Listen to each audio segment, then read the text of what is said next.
दिल्ली की कंपकपाती सर्दी में भी कुणाल अपनी सैर करने की आदत को नहीं छोड़ पाता था। हमेशा की तरह आज भी वह तैयार होकर सैर के लिए बाहर निकला। दरवाजा खोलते ही शीतलहरी उसके पूरे बदन को कंपकपा गई, लेकिन वह तो जैसे उनसे मुकाबला करने को तैयार था। उसने अपने गर्म कपड़े और टोपी को ठीक कर लान में लगे पौधे पर नजर डाली। कुछ अधखिले फूल कलियों से बाहर इस प्रकार झांक रहे थे जैसे मुस्कुरा कर उसका स्वागत कर रहे हों। उन्हें देखकर कुणाल के चेहरे पर भी मुस्कुराहट दौड़ गई। घड़ी पर निगाह डाली, सुबह के 5 बज रहे थे। वह लान पाकर जैसे ही मेन गेट खोला, उसके पांव ठिठक गए। गेट के पास ही कपड़ों में लिपटा एक नवजात पड़ा था। बच्चे को देख कुणाल घबरा गया। आसपास निगाह डाली, कहीं कोई दिखाई नहीं दिया। उसे कुछ सूझा नहीं कि वह क्या करे। वह हड़बड़ी में वापस अपने घर में भाग माँ, पिताजी और पत्नी को उठा लाया। उसकी माँ बिमला तुरंत बच्चे को गोद में उठाकर घर में लाई। उन्होंने देखा बच्चे के शरीर में कोई हरकत नहीं है, पर उसकी सांस हल्की हल्की चल रही है। इधर कुणाल की पत्नी साल रूम हीटर के साथ थोड़ा सा दूध भी गर्म करके ले आई। बिमला जी ने सरसों के तेल गर्म करके बच्चे के तलवे और मलना शुरू किया। थोड़ी देर में बच्चे को गर्माहट मिली तो वह अपनी आंखें खोलने का प्रयास करने लगा। कुणाल की पत्नी ने रुई के फाहे की सहायता से उसके मुंह में दूध की बूंदें देनी शुरू की। थोड़ी देर पहले असहाय बच्चे में अब जान सी आने लगी थी। इधर कुणाल और उसका परिवार स्वतः स्फूर्त बिना किसी से कुछ कहे उसकी सेवा में लगे हुए थे, जैसे वह उनका कोई सगा हो। हाँ, सगा ही तो था। एक रिश्ता था उनके बीच, इंसानियत का रिश्ता, जिसके डोर से वह बंधे थे। उसी समय बच्चा रोने लगा। उसे रोता देख सबके चेहरे पर मुस्कुराहट सी छा गई, जैसे ही वह बच्चा अपने स्वस्थ होने की सूचना दे रहा हो। कुणाल की मां ने चुप्पी तोड़ते हुए कहा, जाने किसका बच्चा है, किस कठोर हृदय ने बच्चे को इस ठंड में मरने के लिए छोड़ दिया है। पर मां, बच्चे की जीजी बिसा को तो माननी पड़ेगी। इस हाड़ कपाने वाली ठंड में भी वह अपने आप को बचा कर रखा है। इस बीच कुणाल की पत्नी सुधा कहती है, वह तो सब ठीक है, पर अब इस बच्चे को क्या करेंगे। कुणाल कहता है, करेंगे क्या, पुलिस को सूचना देकर किसी अनाथालय में छोड़ देंगे। क्या कहा, अनाथालय में? इस नवजात दूध मुहे को अनाथालय में छोड़ देंगे? बिमला ने लगभग चीखते हुए कहा। सुधा आश्चर्य से कहती है, तो क्या करेंगे भांजी, इस घर में तो नहीं रख सकते। बाल गोपाल हमारे घर में आए हैं और तुम कहती हो घर में नहीं रह सकते। बिमला ने सुधा की बात काटते हुए कहा, माँ जी, वह सब तो ठीक है, मुझे भी इस बच्चे से सहानुभूति है। से किसी को भी से तुम्हारा क्या मतलब है। बिमला की आवाज थोड़ी तख्त हो गई। सुधा ने अपनी सास को समझाते हुए कहा, माँ, प्रैक्टिकल होकर सोचिए, भावेश में कोई ऐसा काम ना करें जिससे हमें बाद में पछतावा पड़े।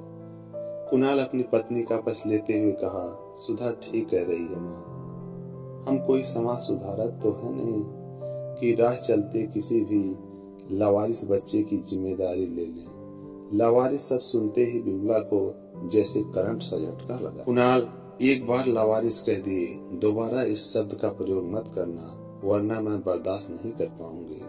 कुणाल की आवाज भी थोड़ी तेज हो गई। अच्छी मुसीबत है, पूरा दिन खराब हो गया। एक ऐसे बच्चे के लिए जिसका कोई अता पता नहीं है, कोई हमारे दरवाजे पर अपनी कलंक को छुपाने के लिए छोड़ गया, उसके लिए हम आपस में लड़ रहे हैं। यह सब सुनकर बिमला तड़प उठी। उसके मुख से अनायास ही निकल पड़ा, कुणाल, यदि ऐसी ही सोच आज से 30 वर्ष पहले मेरी भी होती तो आज तुम भी यहाँ नहीं होते, किसी अनाथालय में होते। यह वाक्य बोलने के बाद बिमला को लगा कि जिस राज को 30 वर्षों से सीने में दबा रखे थे, वह आज बोल कैसे गई। बिमला के पति ने बात संभालने की कोशिश की, लेकिन कुणाल ने दोनों हाथों से अपनी माँ के कंधे को पकड़ लिया। वह इस बात को सुनकर हतप्रभ हो गया था। माँ, आपने अभी क्या कहा?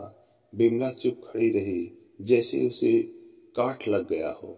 कुणाल ने उसे झकझोरते हुए कहा, माँ, आप इस तरह चुप नहीं रह सकती। आपने जो कहा उसका क्या मतलब है? मैं आपका बेटा नहीं हूँ? बोलिए माँ, बोलिए। बिमला की आंखों से आंसुओं की अविरल धार बह रही थी। उनकी चुप्पी जैसे उनकी बात का समर्थन कर रही हो। उनको इस तरह देखकर कुणाल कटे वृक्ष की तरह जमीन पर गिर पड़ा। बिमला ने अपनी आंखों से आंसू पोंछे और कुणाल के सिर को अपने गोद में ले लिया। साथ ही सीने में दफन राज को एक एक कर उगलना शुरू किया। आज से करीब 30 वर्ष पहले की एक ऐसी ही सुबह थी। तुम्हारे पापा की पोस्टिंग दिल्ली में हुई थी, अतः शादी के कुछ ही दिनों के बाद हम यहाँ शिफ्ट हो गए थे। हमारी शादी को कुछ ही महीने हुए थे। एक बार जब मैंने बाहर का दरवाजा खोला तो मेरे होश उड़ गए। किसी ने एक नवजात बच्चा वहाँ रख छोड़ा था। पहले हम भी घबरा गए, क्या करें क्या ना करें, पर बच्चे को देखकर मेरी सोई हुई ममता जाग उठी। तुम्हारे पिता ने कहा कि चलो हम थाने में रिपोर्ट लिखवा देते हैं, वरना इस बच्चे के कारण हम किसी मुसीबत में न पड़ जाएं। शायद सब पुरुष एक ही सोच रखते हैं, लेकिन मैं अड़ गई। इस बच्चे को मैं पालूंगी। पिता ने मुझे बहुत समझाने की कोशिश की। देखो, भावुकता में कोई ऐसा कदम मत उठाओ। अभी तुम्हें इस बच्चे पर प्यार आ रहा है, लेकिन कल जब तुम्हारे अपने बच्चे होंगे तो ना चाहते हुए तुम उसे वैसा प्यार नहीं कर पाओगे। कहीं ना कहीं तुम्हारे मन में इसके लिए भेद जरूर आ जाएगा।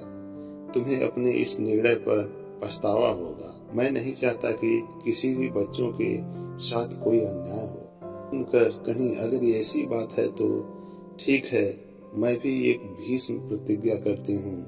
मैं अपने बच्चे को जन्म ही नहीं दूंगी। आज से यही मेरा बेटा है, मेरी असली संतान है और मैं इसकी माँ हूँ। मेरे जिद के आगे तुम्हारे पिताजी ने भी घुटने टेक दिए। हमने यह बात किसी को भी नहीं बताया, मोहल्ले को भी छोड़ दिया, परिवार वालों को भी तुम्हारा परिचय अपने बच्चे के रूप में कराया।